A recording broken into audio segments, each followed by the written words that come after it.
Hi, today in front of me Galaxy F14 and I'll show you how to log out from Gmail account on this device.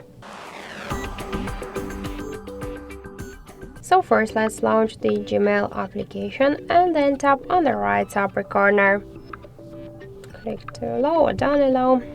Here we'll see our logged in Gmail account, and if you want to log out from Gmail account in Gmail app, we should first log out from Google accounts on our device. And to do that, we should click to manage accounts on this device, select your account and tap remove account. Then confirm your action by tap to remove account again. Are you sure? Tap to OK. If you use one from the protect methods on your device, you should just use your fingerprint pattern or PIN code or passcodes. Now just in Google account settings we successfully log out from Gmail account, and let's go back to the application, and here we can see that we just successfully also log out from the Gmail app.